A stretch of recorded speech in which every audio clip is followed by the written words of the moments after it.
And we are live. Hello, everyone, and welcome to the Soul Survivor Podcast, Episode 7 recap. Absolutely wild episode, the most wild episode of the season so far. We finally got a crazy tribal council. We finally got all these advantages that we had seen put into play in motion. Once again, I'm your host, Dylan Bird, here along with my co-host, Ryan Winthrop. Ryan, what an insane episode. Usually I have some type of funny quip or reference to the episode we just watched, and I tried to think of one before coming in tonight, and I couldn't think of much. It just was a crazy night. That's how much my brain is either fried or still running. It was just really, really crazy. I can't wait to dive into it.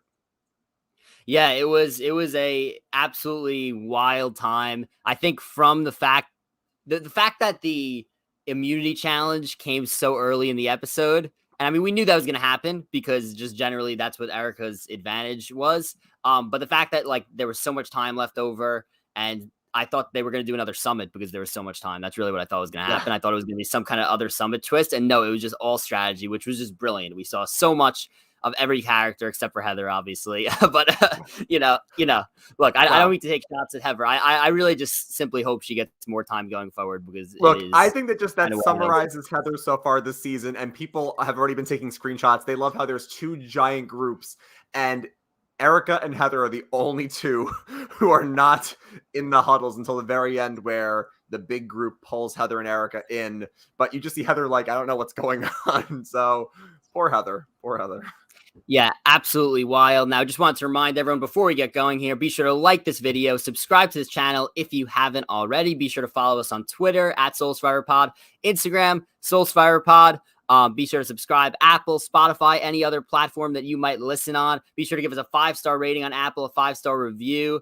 We just got one this week again from, I believe it was from Nathan. So Nathan, if you were listening to this, shout out to you. Thank you. We really, really appreciate it. But let's get to it. I kind of had a feeling that Sydney was in trouble, especially when Deshawn threw out her name, just because I knew it was going to be some kind of chaotic tribal council. And I thought it was just a very random name to be thrown out. Now let's get it straight here. There was only 5 people that could go home because there were 6 people who competed in the immunity challenge, and then Ricard was safe. So basically, the only people on the chopping block were Danny, Deshawn, Evie, Sydney, and Nasir. Okay, right. So when you put it like that, there was not a lot of people that could have gone home. It seemed like Danny was definitely going to be safe, and that kind of whittles it down to 4. Deshawn's name was thrown out, and Evie's name was thrown out immediately. Nasir's name was thrown out, and they kind of washed it away. So when Sydney's name came up late, I was like, oh, God, that's bad for her. It's going to be one of those late vote outs that you don't necessarily see coming the rest of the episode. Plus, she had gotten so much screen time in previous episodes. We had seen her a lot. So, despite the fact that they haven't gone to tribal council. So I was like, you know what? We know her well enough that she could possibly go home. And it just seems like she could be the odd person out where multiple people wouldn't mind cutting ties to her if it meant saving herself. Yeah. So actually a couple of things here. One thing I texted Dylan before the episode was I actually watched last week's episode before tonight's. I actually had a little bit of free time. So I said, you know what? It's meant to be a 2-part episode anyway, with it being the merge and it being split into 2 weeks. So I watched it back to back. So I do think that gave me a little bit more clarity on maybe what things were foreshadowed. I think most people knew Erika was going to smash the hourglass. But I think watching a lot last week's, there was a lot of hints and foreshadowing that led to that moment anyway. And then in terms of Sydney going home tonight, I think we saw 1 or 2 confessionals from her last episode, and I think that maybe was giving her a little bit of visibility, and she got a couple tonight. And I think there's this other thing where, Sydney obviously was pretty upset that she got voted out. And I think someone on Twitter, I can't remember if it was Colin Stone or not, lately a new type of character, and tell me if you agree, Dylan, is one that gets voted out by a twist or an advantage, but we as the audience aren't crushed that they left. If Nasir went home tonight, I think Twitter would have been in shambles if Nasir got screwed tonight. So the fact that I think it was Sydney, does that resonate with you at all? I feel like back in the day, yeah. Sari got screwed, we're all upset. I feel like lately it's people where we're oh, they went home, I'm not super broken up about it. So I do think that that's a good point. I think they tried to portray her as controversial just so that people would be like, oh, wow, it was Sydney and not Deshawn. At the same time, I thought that she had some massive potential to stir up some crazy stuff post-merge. So I personally am a little bit disappointed The fact that she went home, only in the fact that I thought that she did have potential, despite that, again, they only gave her those crazy kind of confessionals that were, very, I don't even know what the word to use is, but you get what I mean. I thought she had potential, but clearly they wanted the audience to feel a certain way about her. But yeah, Sydney goes home tonight, and we get a crazy, crazy vote. We have a 5-4-3. We have what, in my opinion, could be one of the best acting jobs in the history of the show. And I truly mean that. From, Xander had what was a phenomenal fake out. It does remind me a little bit of Dom's performance in season 36, Ghost Island, when he, faked out Donathan. This was it was absolutely brilliant. And I tweeted early in the episode, I said, this Yase 3, meaning Tiffany, meaning Evie and Xander, those three had potential to pull off something historic and legendary tonight. And that's exactly what they did. So here's the thing. I feel like, and I definitely need to go back and rewatch this episode because a lot happens. I need to kind of digest it again. But yeah, I think Xander it's really the trio. It's kind of like it's Tiffany, it's Evie, and it's Xander. And as we will go through the episode recap, we're going to kind of talk about how Liana is now no longer with the Yasa group. She's kind of with Shan, the core four of Shan, Danny, and Deshawn. And they kind of just, I feel bad. I feel bad because Liana had a great episode in terms of like great visibility spike, but wow, she really got screwed over in a couple different ways. I do think, Dylan, it was good acting on Xander's part, but I also feel like the other part of me says, and maybe they're all, tired, they're lack of food, they're maybe not thinking correctly. It almost seems a bit too blatant. Like Xander is clearly like holding on to it, and he knows what the advantage does because Tiffany told him, and Liana knows that he knows what it does. So I feel like. Well, hold on now. So I was thinking about this because I'm thinking like, is this too obvious of an acting job? I'm like, from our perspective, we think it is.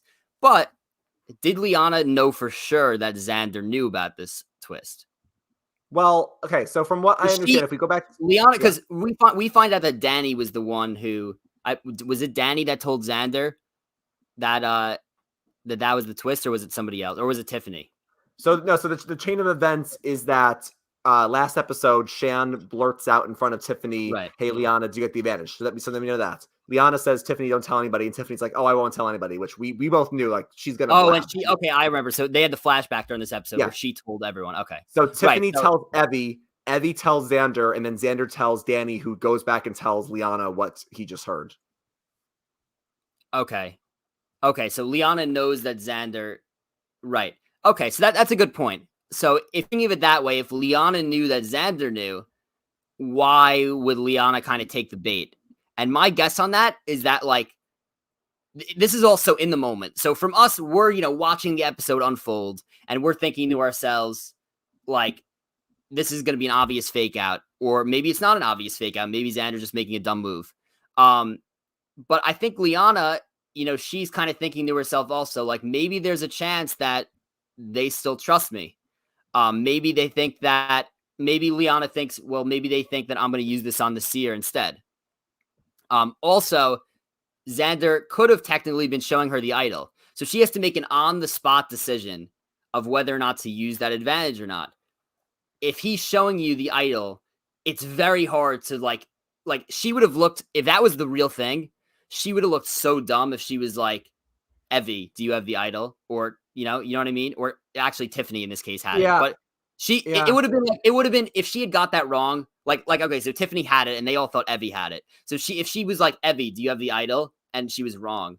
Like it maybe even, and like, let's just say Xander happened to have the real one, then it would have been such a bad look for her. It would have been like such an overthink. So she was almost like, all right, I'm not going to overthink this. Maybe Xander just making a dumb move. I think personally, now, again, we could go through the social psychology of all of this crazy stuff, and there's just so much to unpack. I think, and I mentioned this in previous podcasts, I said, if I were Liana, I would not rush to use this advantage because, and in this case, she should not have rushed at all. She should have held on to it because one, it's not like she had to play it tonight. Two, I understand that nothing's guaranteed in this game. She wanted to get the thing while she could, but at the same time, it was like, everyone knew it and everyone was expecting her to play it. So they were able to plan for it. if she'd kind of held on to it for maybe a week or two, or I should say a few days or so in terms of the game, then I think people would have been less expecting and been like, well, maybe Leon hasn't played it yet. Maybe she'll play it tonight. Maybe she'll play it in 2 tribals. Maybe she'll play it tonight. But then again, that could have put a target on her back. But I personally think that she made the wrong move. And I mean, it's clear in my opinion, but I think she made the wrong move to use it tonight. I think she should have waited a little bit. I think she felt pressured to use it because she found out that Deshawn was it was the trio. The trio wanted to go for Deshawn, and they have their core 4. So I don't think she wanted to risk losing Deshawn. Now, granted, to your point, they could think to themselves, okay, like if we have a core group here, we can maybe put, I don't know, like if Deshawn's like, we have to vote for Sydney no matter what, then maybe you put like 3 or 4 votes on Sydney, 3 or 4 votes on Evie. The trio only has the 3 of themselves.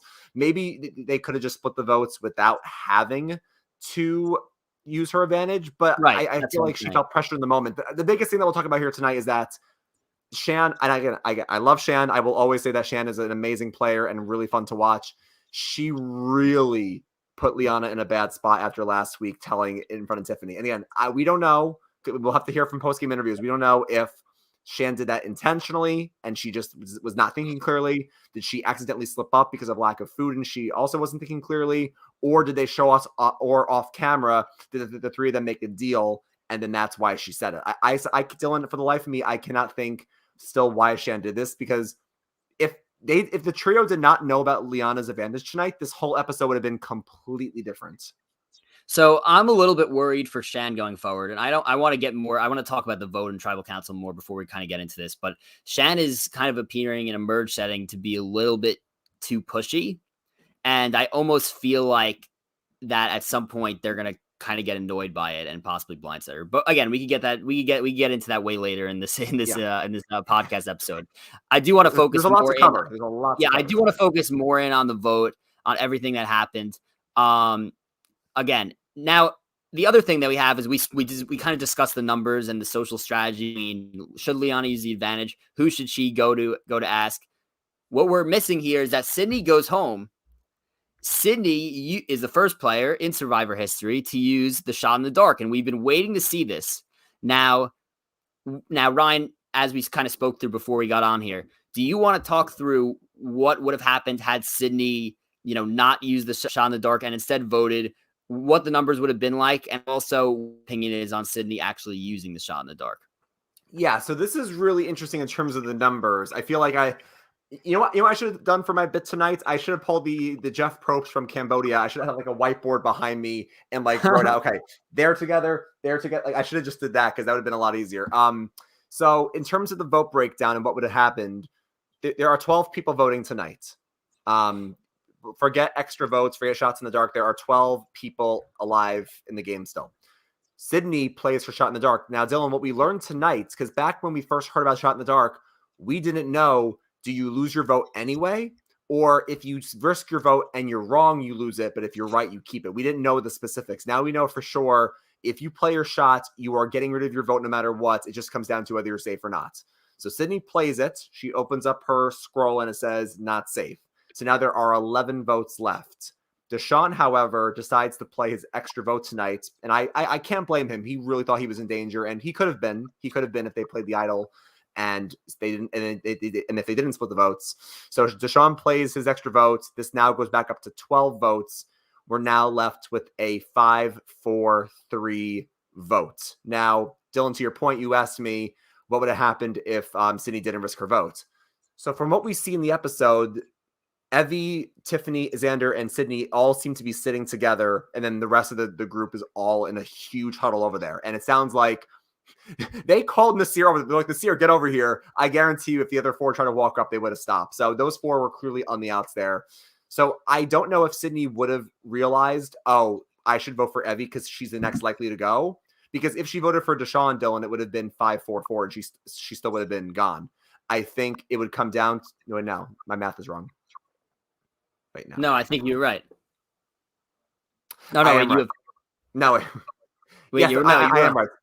I'm right. It would have been 5-4-4 if she voted for Deshawn and she still would have went home. If she votes for Evie, it's now 5-5-3, and then the tribe would revote between Evie and Wait, Sydney. but And I that's feel pretty wait, confident hold in on, hold on. saying that The math is wrong because that would be.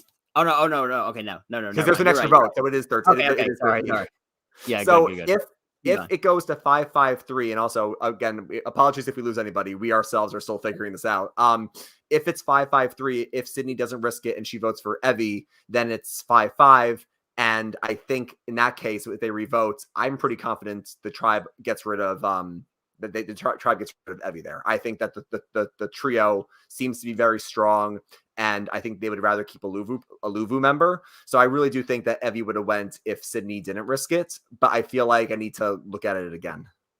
So I think it was the right move for Sydney to use the shot in the dark for the reason you said is she's probably not voting for Evie in this case. One, because she didn't even know at the time if they were going to even use the idol for Evie. Right? Like Xander, like Xander could have easily like changed his mind at the last second and been like Evie, right? So that's one reason why she wasn't going to vote for Evie. Two, she was just talking to them, and I think she would have just naturally voted Deshawn personally. I think she would have just voted Deshawn and hoped that the numbers worked out that way. So I think she made the right. If your name's on the chopping block in a crazy thing like that, that's kind of what the shot in the dark is made for. It's like this is your Hail Mary, and she ended up going home. So I think she was in the right to play the shot in the dark. Obviously, she doesn't get lucky. She gets not safe and she ends up going home. Kind of a wild way to end your survivor journey for sure. It really is crazy.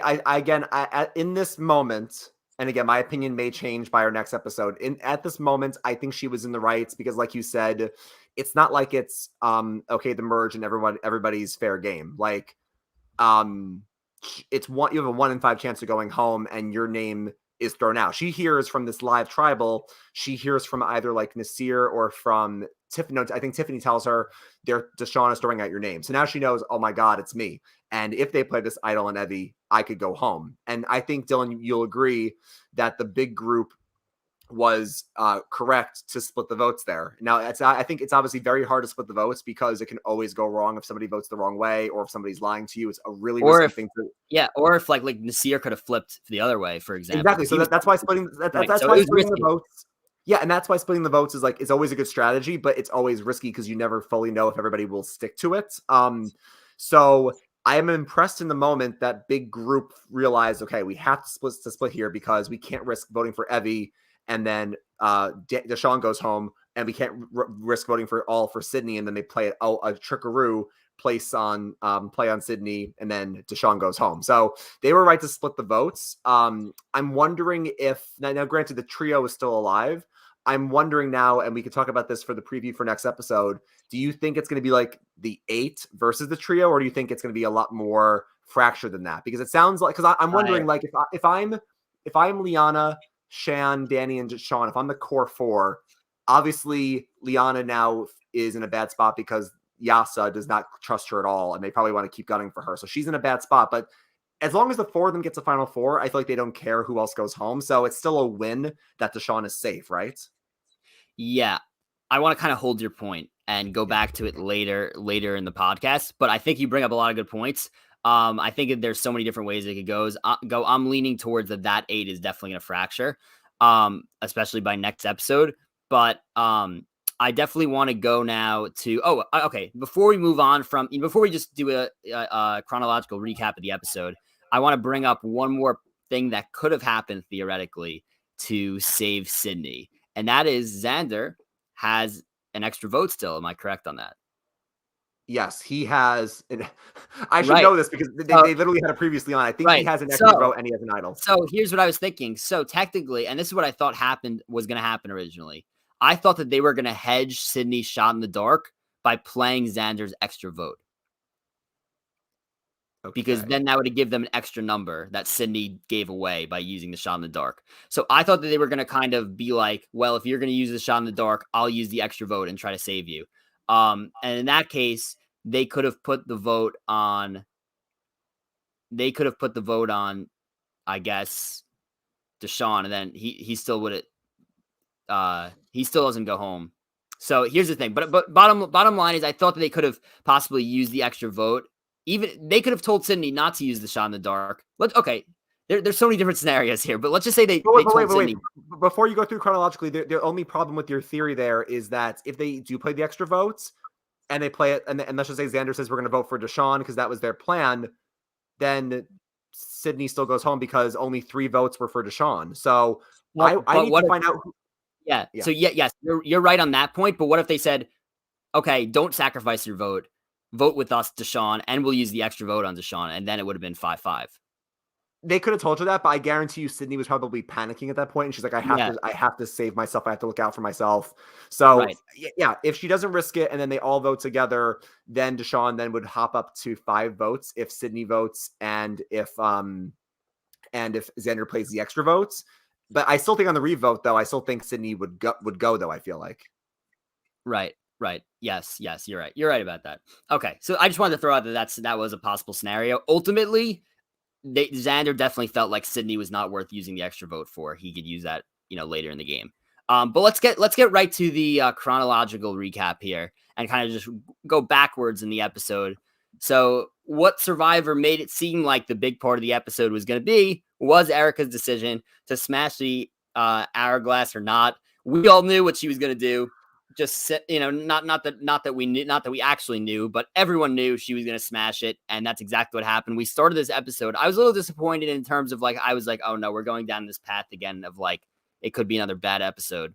But we had the most anticlimactic 6 minutes to start the show of Erika, kind of just deciding and then actually doing it. And we all knew it was going to happen anyway. And Survivor kind of just seemed to make it seem like it was an actual decision, which it wasn't. Erika, look, it's as simple as this. If Erika does not smash that thing, she goes home tonight, and it's not even close.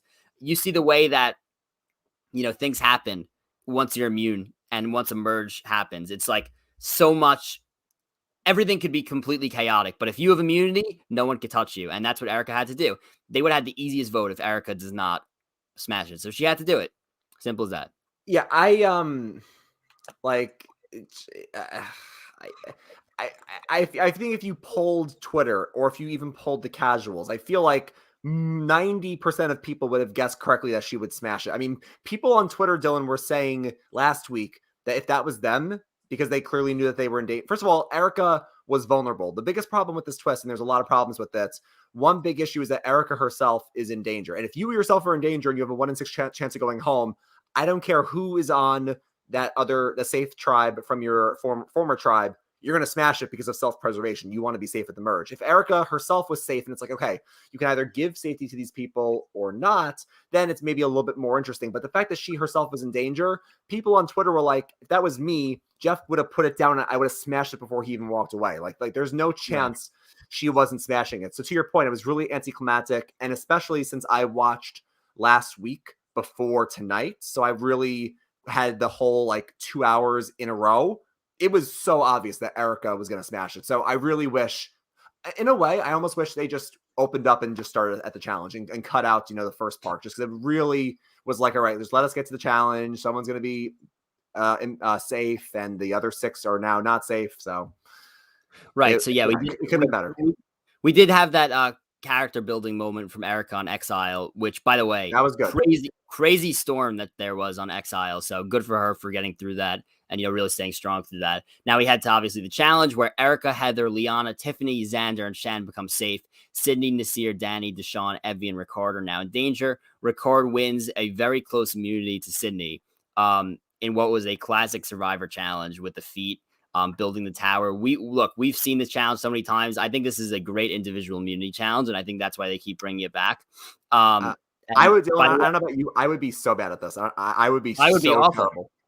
You know what I was thinking the whole time is they didn't even show Danny the entire immunity challenge. This is probably the single hardest immunity challenge for Danny on the entire season. Well, his feet must be huge. Danny's probably I have no shot at this. Right, his feet are probably can't grasp the his feet are too big to do that kind of thing. So that's ultimately what cost him there. But look, this is the first time Danny is doing such a good job of not only keeping shields around him, but also being so good socially that his target is nothing right now. At So yeah, least it seems. so far, I feel like no one has said Danny's name yet. Now, granted, it's Survivor, and we've heard from Steven, we've heard from a lot of people that when you're on a 6-person tribe, there's very few places to hide, so everyone's name gets thrown out at some point. I'm sure someone said Danny's name, maybe, but from what we've seen on the episode, Danny, as far as I can think of, out of the 11 people left,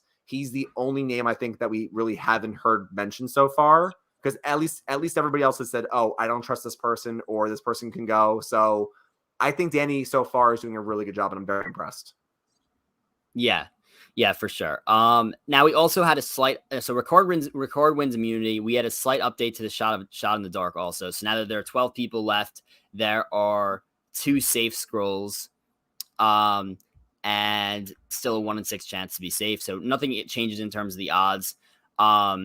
And then we kind of pan back to the beach, and that is where all strategy, broke loose. And I'm so happy that tonight we got to see so much strategy from basically everybody because we hadn't seen a lot of it. This was like really like classic Survivor. And again, I can't stress it enough, and you can't stress it enough, and everybody who watches the show can't stress it enough.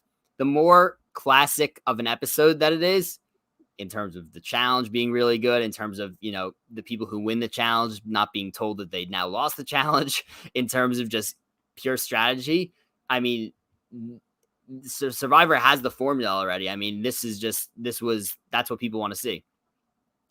Yeah, I mean, again, like we said before, it's no coincidence that this is the 7th episode of the season, and the episodes that were very advantage heavy were kind of received poorly, and the episodes that were more classic and focus more on the people themselves and the game that they're playing were rated more highly. It's not a coincidence. So I do think that this episode was just really interesting. I can't wait to dive more into the actual strategy because, like you said, Dylan, earlier in the podcast, we were done with the challenge by like 8:14, 8:15. Like we were back to camp very, very soon. And you texted me and you said, "Oh, we're gonna have a long tribal, or we're gonna get to tribal early." I think we had like, I don't know, 15 minutes of tribal. It was a very long tribal session, and I'm sure it was super long in real life. I'm sure it was like 2 hours in real life or whatever it was. But that's when the show was the best, when you're seeing these players interact.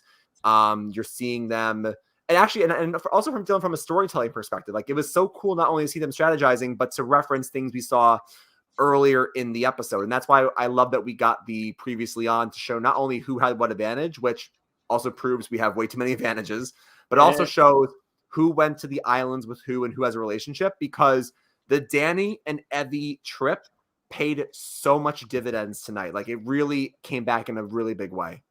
The Deshaun and Evie. Did I say Danny? Yeah. in my defense, there's a lot of D names, Deshaun, Danny, but technically David was Voce, but yeah, no, you're right, because we had earlier in the episode, we see one group say, okay, we're voting for Evie, and Deshaun's like, oh, I don't want to do it because I like Evie, we had a good trip, but she has to go. Then on the other side, oh, we're gonna vote out Deshaun. Evie's like, I don't want to vote out Deshaun, but he has to go. So that was great from a storytelling perspective. And then I don't want to skip too far ahead because we'll get back to tribal later. But later, Evie's secrets that were revealed really came back later. And wait, actually saying Danny could have been true, because what I didn't even realize is Danny and Xander had a huge conversation in this episode. Now I'm forgetting that they had the summit in the very first episode, so they knew each other before.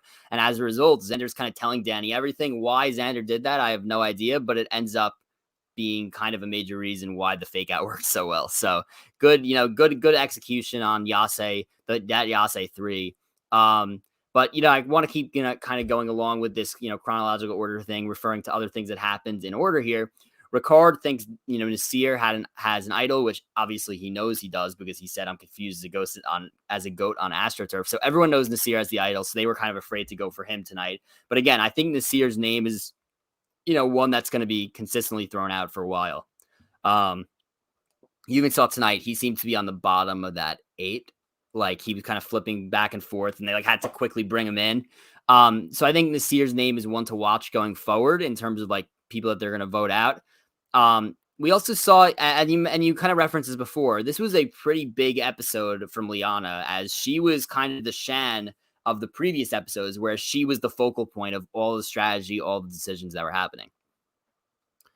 So, I feel like you said, Ricard knows that Nasir has the idol, which is the weird part of the season that I'm still getting used to as an old school fan, where no longer are the days where everything's a secret. Now a lot of things are out in the open, and people now have changed the game where you're not navigating as much through the unknowns. You're kind of navigating through a lot of the knowns, and like you know who has what. And it's more about how are you going to counteract that. And granted, still a little bit of, oh, we don't know what they have. But I feel like a lot of information is being shared, which is crazy. And in terms of, the vote getting flipped onto Sydney instead of Nasir, because they're like, oh, well, Nasir has an idol, we can't risk it tonight. Although I highly doubt if they voted for Nasir would have seen it coming. And I think Nasir could have gone home with it. So I don't know what the case there was. But the reason why I'm bringing this up as well, Dylan, is because last episode, and this is why I'm glad I watched them back to back, we see Danny talking at the merge feast about like, look, Evie, we were kind of nervous because a lot of guys are going home. And he says in confessionals, I need a girl to go home next. So Erika has to go. Well, Erika's now safe. So Danny, your two choices now are either Sydney or Evie. And they don't want to get rid of Sydney right away because she's a Luvu. So they're like, okay, well, let's maybe vote for Evie. And I think because Deshawn's name came up, that's why they were so fine throwing Sydney under the bus, because they wanted Deshawn to be safe. But in their minds, a girl has to go home tonight. So I think that's also another big reason, unfortunately, like why Sydney got kind of screwed there. Yeah, I think you bring up a good point. I honestly, that didn't even cross my mind. So obviously they wanted to keep Deshawn safe, but they had no problem cutting Sydney because now the men are kind of gaining because now there's 11 people left, the women now have only a one person lead instead of a two lead. Right. So that is still fresh in their minds.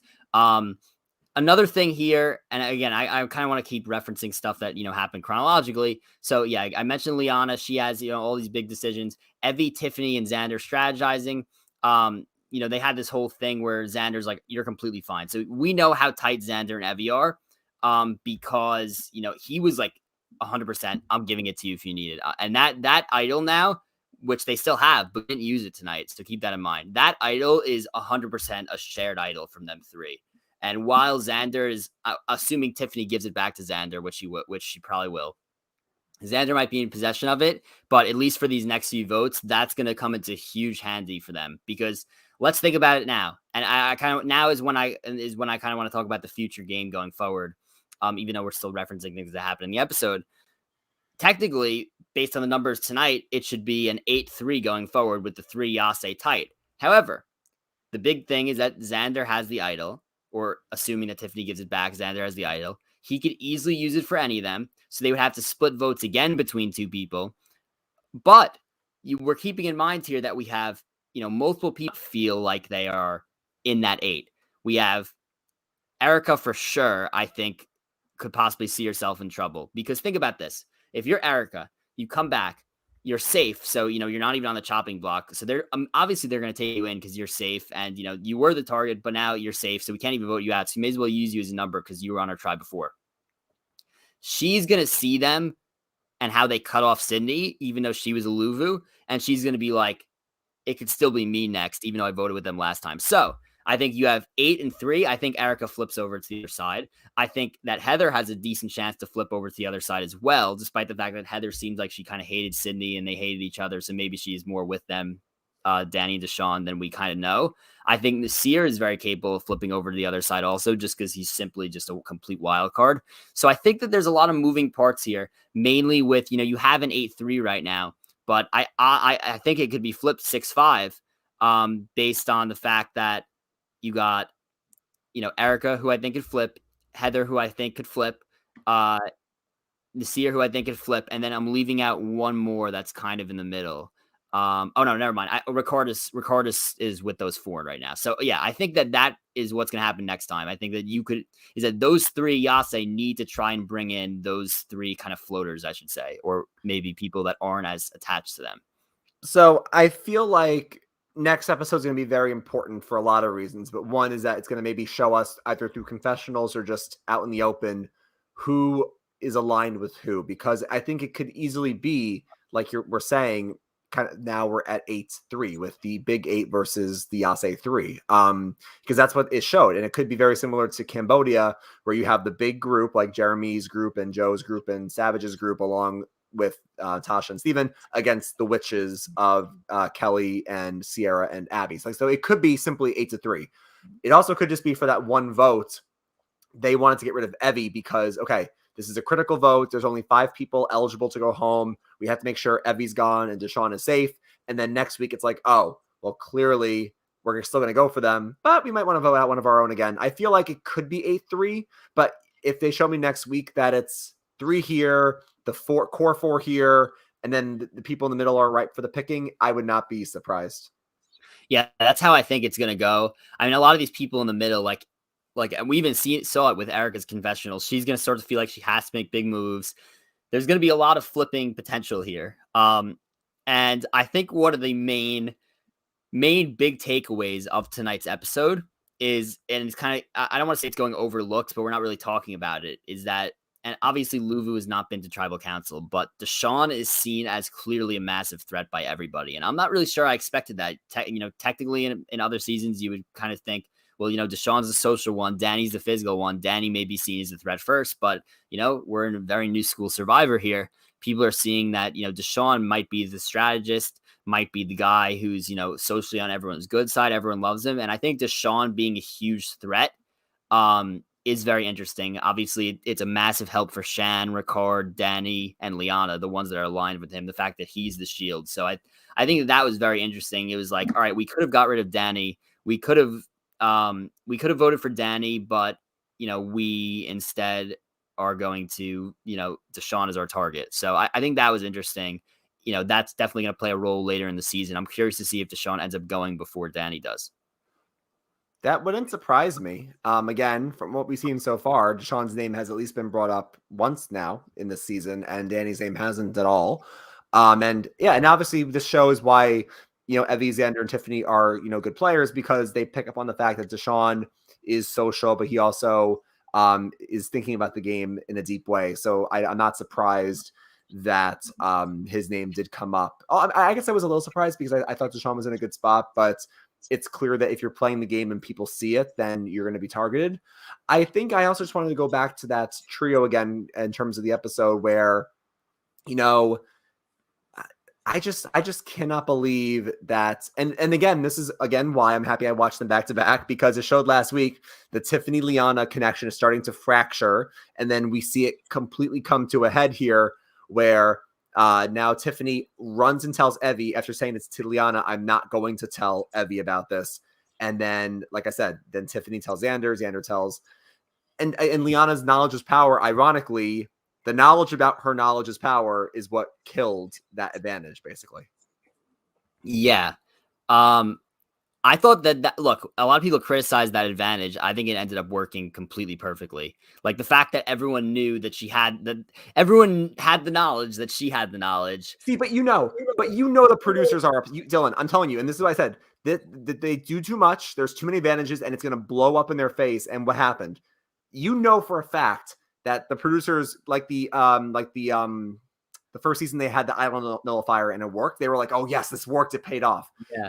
They wanted Xander, or whether Tiffany was holding it, and Tiffany was holding it in the end, but whoever was holding it, they wanted them to give it to Liana and say, wow, this advantage worked. They wanted that. I know they wanted that, but I don't think that this was a bad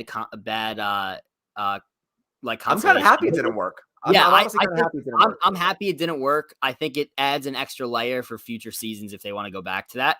I mean, look, Xander again pulled off an incredible, performance, and credit to Evie and Tiffany also, who were in on that. I'm really liking that 3 going forward. And I think that if they could, socially kind of work their way in with some of the others and, use the idol correctly. Look, we see a lot of times, and I know we've seen it in season 19. We've seen it several other times. We have seen some very, very tight alliances overcome a massive number deficit. All of a sudden, one of them wins immunity, and then, okay, now you have only 2 people that you have to decide to give the idol to, and then you use it correctly, you get another one back. The other big number alliance has a fracture. Okay, they vote out one of their own. And now all of a sudden you're right in it. Maybe next time they may have 1 man and 1 woman that are safe, and maybe Xander and Tiffany both win immunity, and then all of a sudden, well, now Evie's the only target, and she could use her idol. So, we have to vote one of our own again. So I think I'm very curious to see how far this Yase 3 could go. I think the fact that they have the idol and still the extra vote as well, they could do a lot of damage in this game. And I think it's going to be very tricky to try and get them out.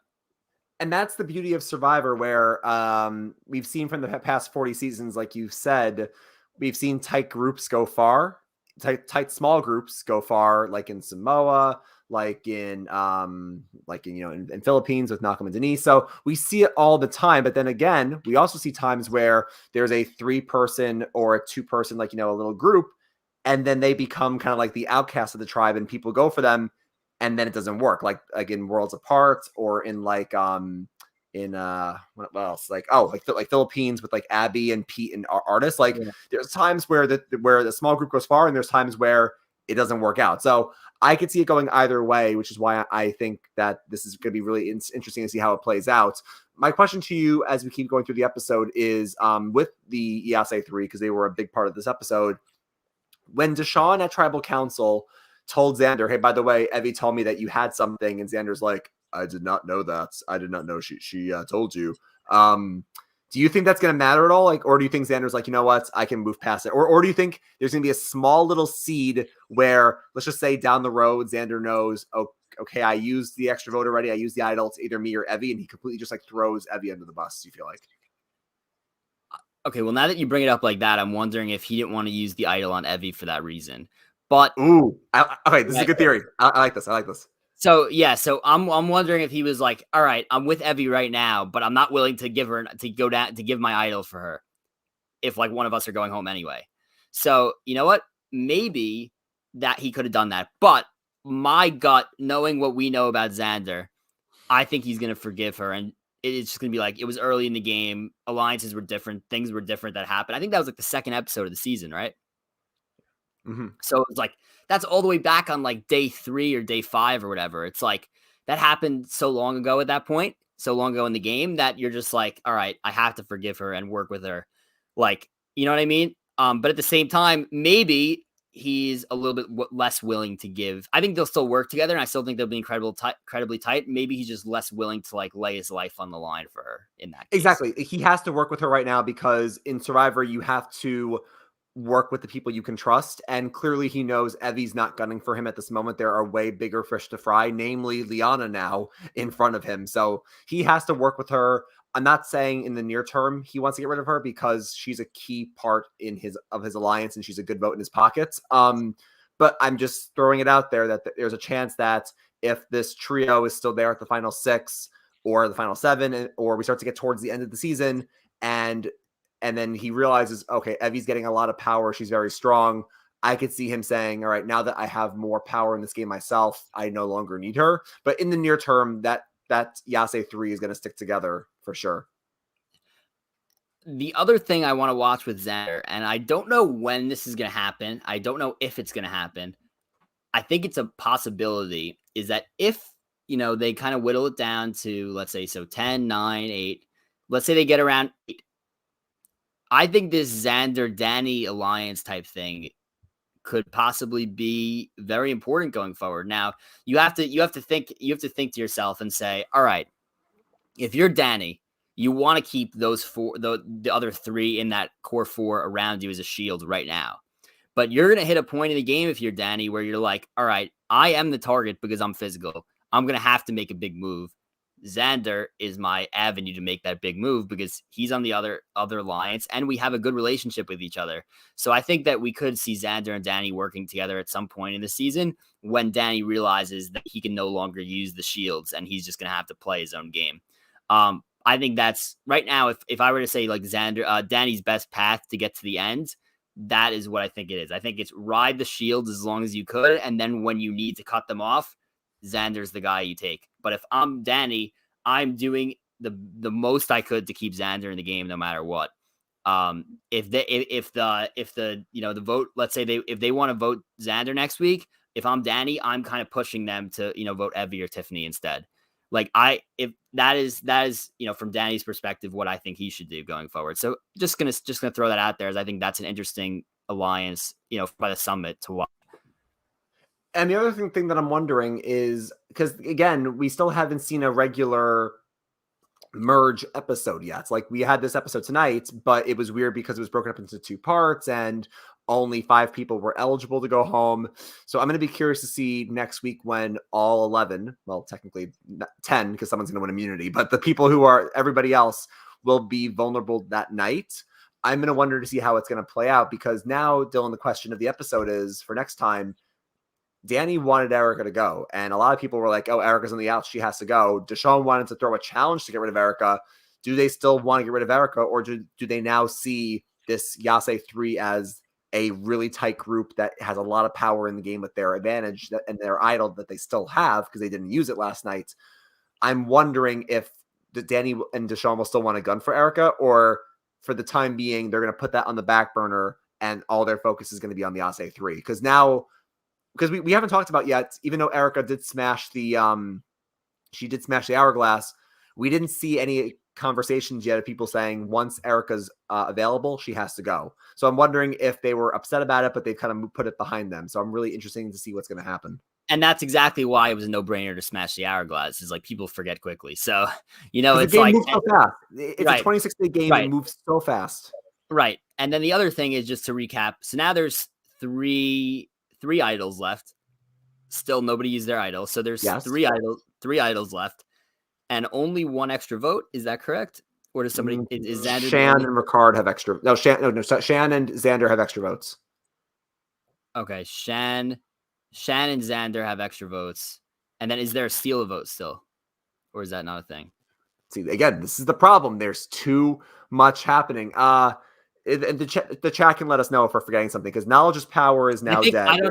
I think it's just the 2 extra votes and then the 3 idols. That's what I think is left. Because Deshaun used his extra vote tonight. Right. And my guess is that with the numbers so big, these 3 idols and the 2 extra votes are going to come out within they're going to be played within the next couple episodes, I believe. Doesn't Danny have something? No. JD had the extra votes and he gave it, and Shan has. Okay, so no, I think in the end, you're right. It's 3 idols left and 2 extra votes left. I think that's where we're at. And yeah, again, with the numbers so big, I think that they could be used within the next few episodes. And then what's going to get crazy is I'm sure that there's more advantages that we've never seen before coming. I'm sure that there's idols that could be rehidden after they're played. And I'm sure there's more summits left, even though that they're all on the same tribe now. I'm sure that there's some kind of thing that multiple people leave camp. So I'm curious to see. I personally am rooting for these advantages to be played as soon as possible. I was almost like, that would be great if they empty the pockets tonight, because it would be not only a lot easier for the viewers, but it would be a lot more like raw gameplay. Oh yeah. So I think that the best thing possible would be if they're all used quickly. I think that's what's going to happen, but they're probably just going to rehide a lot of stuff. Oh yeah. Listen, none of us want Advantage Geddon 2.0 to happen. So the sooner these advantages are all gone, the better. I'm already scared, Dylan, for the final 7 or 6 or whatever, when okay, most people haven't used their shot yet, and 4 people use their shot. I'm like, oh my God, now 2 people are going to be safe. Plus, imagine this. Imagine a scenario, Dylan, where it's the final 8, and someone wins. Let's just say Danny's still there. Danny wins immunity. You're down to 7. Now 2 people play their shot in the dark. I'm sorry. A lot of people play their shot in the dark. Oh, but since there's now 2 of them at the merge, 2 people are now safe. So now you have only 5 people left. Oh, someone plays an event. It's just going to get super crazy and hairy, and we lost Suri last time. I don't want to lose someone like Nasir this time, so I'm not strong enough, Dylan. I can't go through this again. Yeah, this was a lot to unpack. Once again, if you're commenting, thank you. If you're commenting, also feel free to ask us any questions, and we have a lot of comments and questions to go through. We do have a lot of questions, so let's get right to that now. I want to kind of get to that. We could go on and on all day, but a lot of people are going to have questions, so I'm curious to hear the questions. And once again, before you start, just want to shout out everyone for watching live. Want to remind everyone, even if you're watching late, of course, be sure to like this video. Be sure to subscribe to the channel if you haven't already. Be sure to subscribe Apple, Spotify, follow us on Twitter, Instagram, leave us a 5-star review on Apple. It really helps us out. So thank you to everybody watching. Thank you to everybody listening. And yeah, if you have any questions, feel free to, float them in the comments right now and we'll answer them. Yeah, we have a lot of good questions and comments, so I'm hoping we can get to most of them, and obviously keep adding some if you have any more. But the first question was from the Ohio State fan. Always great to see you in the chat. About, was that the most whispers and chaos of a tribal ever? So in terms of the live tribals, if you're new here, you might know Dylan and I's thoughts about this. I am not a fan of the live tribal. I think it's fine if people lean over, they whisper. I think that's fine. I think we've jumped the gun and we've lost the thread ever since that. And JT did it once. And ever since JT did it, it's just been going downhill from there. And then especially in Edge of Extinction, where everybody got up, like that was when it really just went way too crazy. Now people are in their own little huddles. And yes, we know they're doing a better job with the subtitles. We know more about what they're saying. I like that. But the problem is that it's just still way too crazy and still way too much to follow. So this was either the most whispers and chaos we've seen or the second most after that Edge of Extinction one, for sure. Yeah, I agree with that. It was, in my opinion, it was the most, at least the most they showed of it. Mm-hmm. They also asked us, has there ever been a 5-4-3 vote in Survivor history? So I need to go through my memory, or I need to go back to Survivor Wiki and check. I know for a fact we've had a 3-2-1. We've had a couple 3-2-1s, and I love a good 3-2-1. We also had last season in Winners at War, we had a 4-3-2. I won't spoil who went home because I know we're trying to avoid spoilers. So we had a 4-3-2 last season. Have we ever had a 5-4-3? I don't think we have. My gut says no. My gut says out of all the 12-person merges, I can't think of a 5-4-3 vote. Unless there's one I'm just forgetting. But yeah. That's not super common. We'll tell you that. We'll tell you that right now. Let's see. Who else had a question in here? Does everybody know that Danny was a pro NFL player, or do they think he played in college? So clearly from tonight, Dylan, you see in his Tribal Council, Jeff says, go ahead. I actually was wondering the same thing when he brought it up. He's like, I've played in a lot of huge arenas. Obviously, that could apply to college. So my guess is that everyone just thinks he played in college, not the NFL. Because if you tell everyone you played in the NFL, then everyone knows you have money. But if you say you just played in college, then everyone's just like, oh, you're a normal person. So I think probably people think he played in the NFL, my guess is. But I don't think he's told anyone yet. But obviously, we don't know that for sure.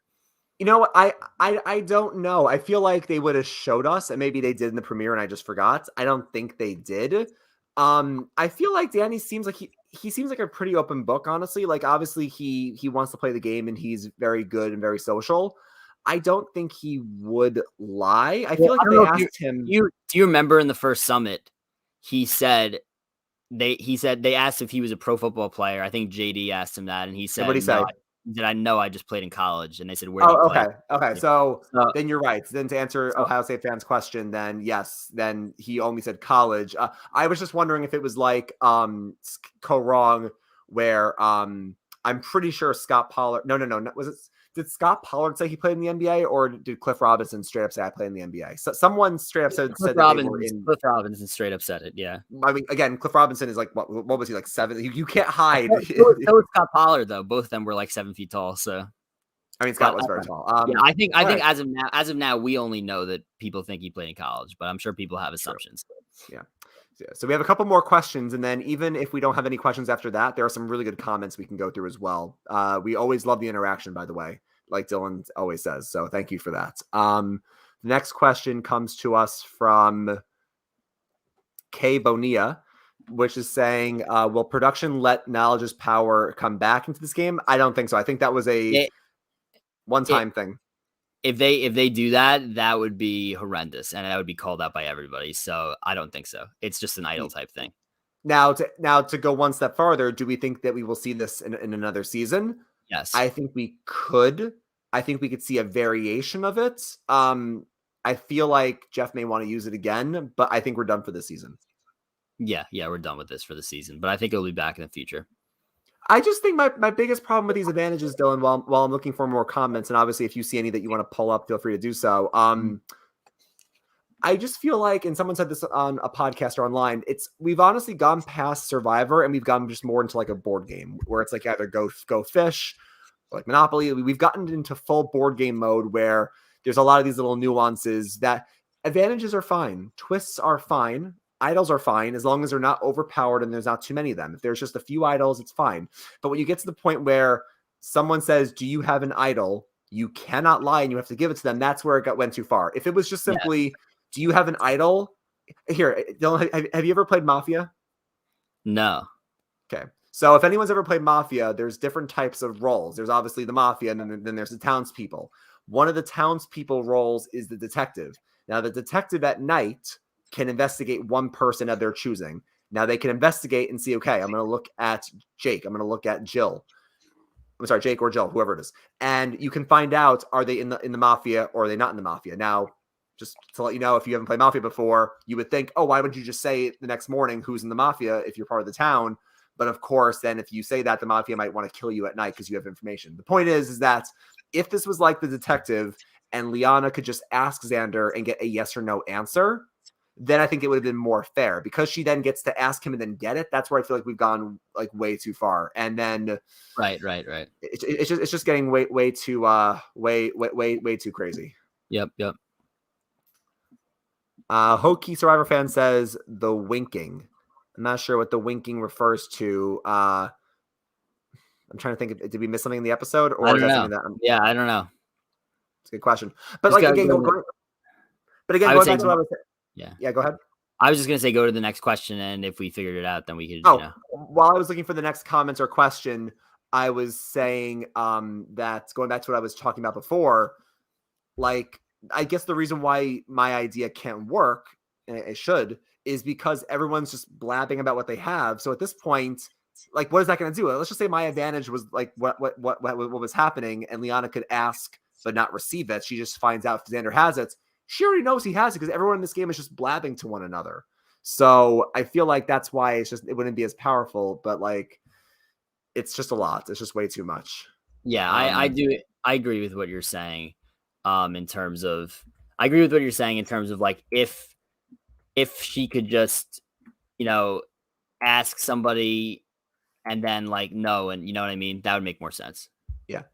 Kay Bonilla says, can Xander lower his game after tonight? So I guess what they're asking is, can Xander lower his threat level, or can Xander, kind of crawl back into the shadows? I feel like it's going to be a no from me, because Xander just proved with that fake idol that he had that it was a big baller play.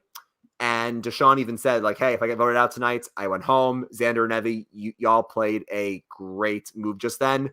I feel like Dylan, because of his age, because he's very young, it's almost like a Michael Yerger in Ghost Island, where Michael played an idol correctly in Ghost Island. And he was already a big physical threat, even though he was very, very young. He was like 18. The point is that he was already being targeted.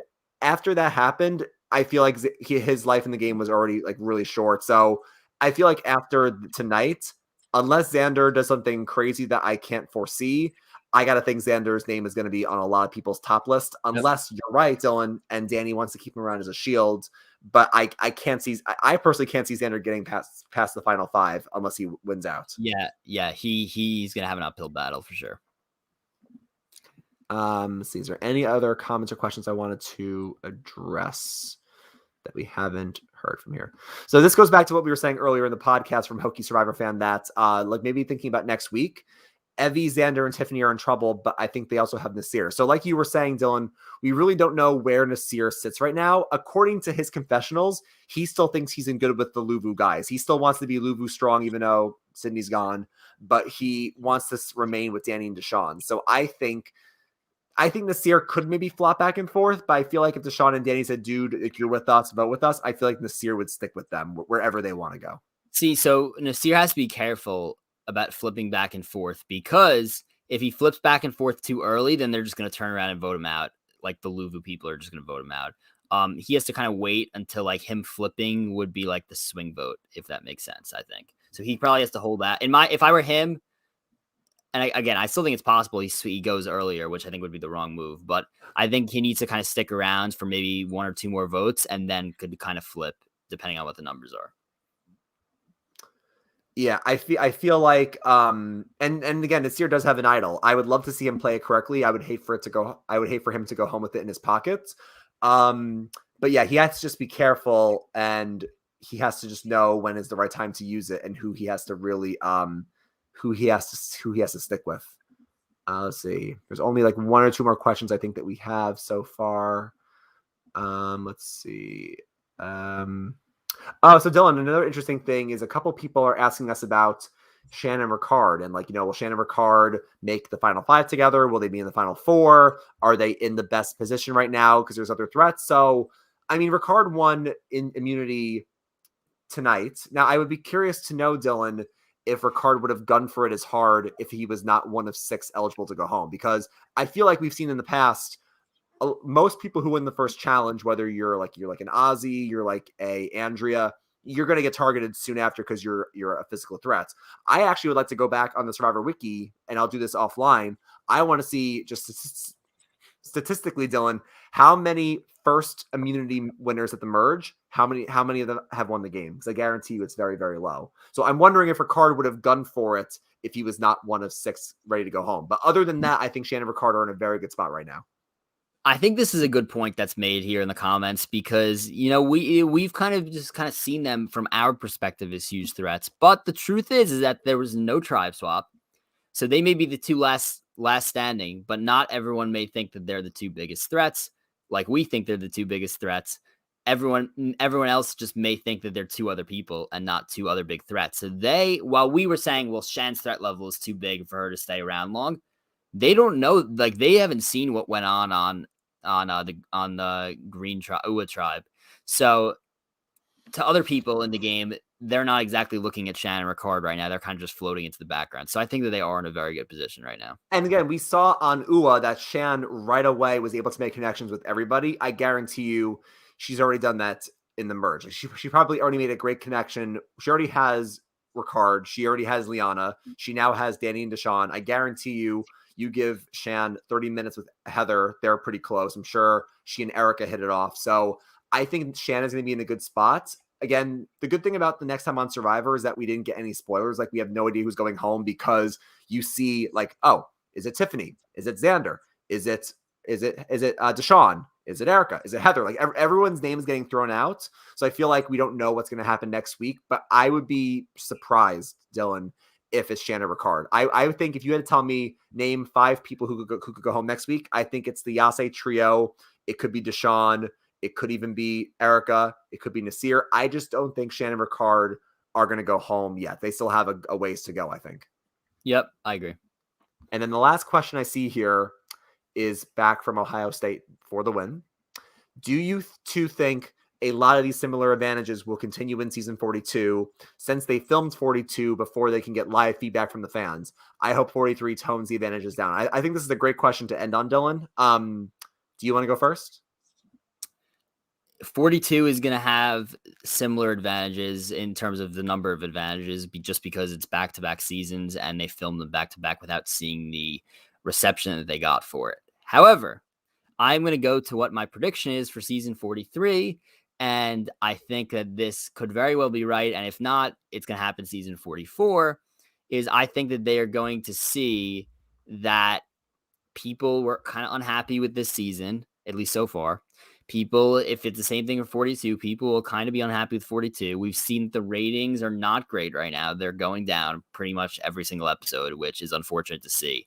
But if you're Survivor, ratings is what's going to keep the show going. So what I think they do in an attempt to get ratings back up, but also give the people what they want and go back to the basics, kind of, I think that they eliminate a lot of the advantages for 43. And I think that 43 or 44, my guess is 43, will be a returnee season in some capacity. I think Second Chance 2 would be probably the best way to go for this. That's my prediction. See, I've been thinking a lot about this. Well, actually 2 things. One is to address the question, and then number 2 is to address returnees. In terms of Ohio State's question, I feel like, yes, Dylan's right. We are going to see similar advantages because they filmed them pretty back to back. And Jeff keeps saying this is a new era. Drop the 4, keep the 1. There's a monster, yada, yada, yada. I really do think that they're going to see similar things because they were done in tandem. I would say, though, that I hope 43 dials down the advantages, because now Jeff is seeing some feedback. I mean, Dylan, you can give me your thoughts. I'll go on the record and say we've had 7 episodes. I've really enjoyed like 4 or 5, and then 2 of them I haven't enjoyed just because they've been way too advantage or twist heavy. So I'm kind of riding 50-50 right now. I feel like they have to dial it back. Unfortunately, I just think the game has evolved so much that Jeff has even gone on the record saying, I don't think we could ever do a back to basics, even though we would all love that. As long as they can just give us a dial down season with like advantage. When, like, when for I example, when I say yeah. when I hold on, let me specify. When I said back to the basics, I just mean like back to like what they had in like season 37, for example. I don't actually and that's my point. Yeah. And that's Right. my point. So when I say, so I want to specify for that for people that may be listening, I just think they'll, like you said, I think they'll just dial it down. And that's what I mean by back to the basics. So I think that they'll just like kind of have a season 37 type thing, or season 38, or I'm actually not 38 because it's extinction, but you know what I mean. No, but you're right. You're right. I know what you meant. You weren't saying like Borneo. You weren't saying like Amazon. You weren't saying that. You were saying like kind of like a 37, which is my point, because we already had like recent seasons like Winners at War, Islands of the Isles, Edge of Extinction, Go Silent. We've had a lot of seasons recently where there are big twists that either hit or miss.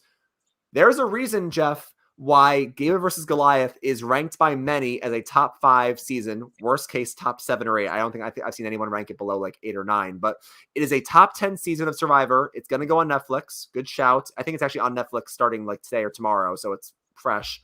It's a season that is in the modern era because it's 37. The only thing that you can maybe knock on in terms of crazy advantages is the idle nullifier, because somebody got screwed with that, but I don't think it ruined the season at all. You had great characters.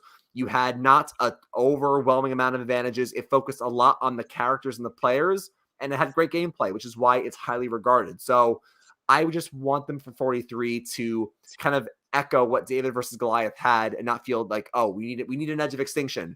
We need fire tokens. We need knowledge is power. Like, you don't need that. You just need to give us great players with some idols and some little elements, and then we're good.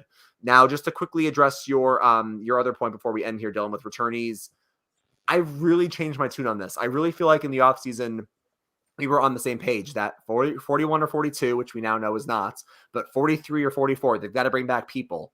And listen, I want to see people come back. I want to see my Christians and my Davies and my Angelinas. I have a strong David versus Goliath bias. Rick Devens. Like, I want to see people from recent seasons again. I also have a really weird feeling that it's not going to happen either for a while. I'm not saying not ever, because I can't say that, but I feel like it's not going to happen. I feel like Jeff keeps saying this is a new era. They want to get fresh blood. Like, yes, maybe K Boney is right. They'll maybe do like a blood versus water where we have like 10 new people and 10 returnees, but it's like, I just feel like Jeff is so focused on a new era now that I'm wondering if he's like, we've kind of closed the chapter on those people. So my response to that would be last week's Survivor game within a game was, can I have your jacket? So they're clearly looking back in some aspects.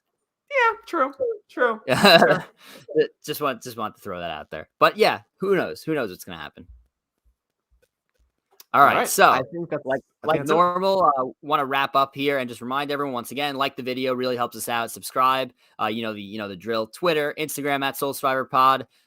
Subscribe, Apple, Spotify, 5-star rating and review really helps us. So once again, thank you all for interacting, for watching live. Really appreciate it, and looking forward to next week. We're looking forward to it. We've now officially, according to Jeff, now everyone has their buffs. We've officially made the merge. So we can't wait to see what's in store for the official merge next week. It was great to see you all in the chat. We always love the interaction. And as always, we will end by saying we have nothing else for you. So grab your torches and head back to camp. Good night.